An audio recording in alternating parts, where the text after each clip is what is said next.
Well, good morning. It's the Saturday after Good Friday, and I woke up in the night thinking about the Saturday sandwiched in between the day that Jesus was crucified and tomorrow, Easter, when he was resurrected. And I got to thinking about all of the disciples, and we're told in the Gospels that the disciples, upon Jesus being arrested, that they were basically scattered, and really only one that we know of stood by, and that was the Apostle John. But the rest went into hiding, and I guess maybe for good reason. They thought, if they're going to kill our leader, well, they're obviously going to come after his followers as well.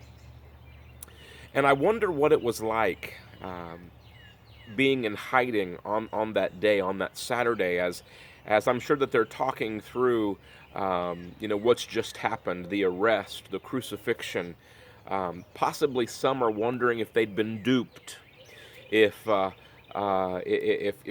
had been deceived for the past 3 years, if it had all been a waste. I imagine there were arguments that broke out amongst them. I mean, some I'm sure were talking about, remember the miracles, remember all the wonderful things he did and the things that he taught. And I just imagine there was a lot of hurt in that room, a lot of uncertainty. You see, at this point, they still didn't understand that Jesus himself had prophesied that he would raise again on the third day. So the disciples are in hiding, and they're devastated, and they're uncertain, and they're hurt. And they don't know what their future holds.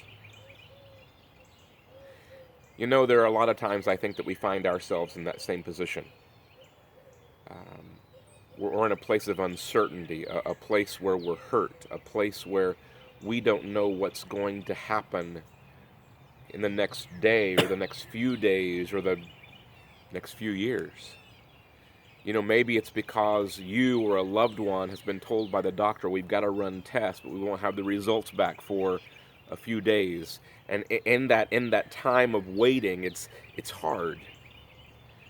Maybe you've received a bill in the mail, and you take a look at your checking account and the bill, and the checking account isn't going to cover, and it's due soon, and you're in a place of uncertainty, and in a place where you're hurting, in a place where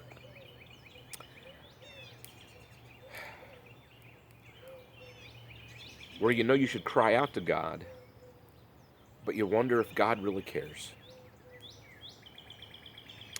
Psalm 30 verse 5, the last half of that verse says this: though there may be weeping throughout the night, the whole night, it says, but joy comes in the morning. In the 23rd Psalm, I love that chapter, and it's oftentimes a chapter that's used in funerals, and it says that, yea, though I walk through the valley of the shadow of death, and I love that word, through. It doesn't say that I'm stuck there. It doesn't say that I stall out there. It doesn't say that I get bogged down there. It says that I walk through the valley of the shadow of death. But here's the good news. I'm not alone. The shepherd is with me. So remember, though there is weeping throughout the night, joy comes in the morning. And even though the disciples don't know it yet, tomorrow morning, they're going to find out that their Savior truly is a risen Lord. I hope you have a great day. I hope that you're in church tomorrow celebrating the fact that we serve a risen Savior. Have a great weekend. God bless.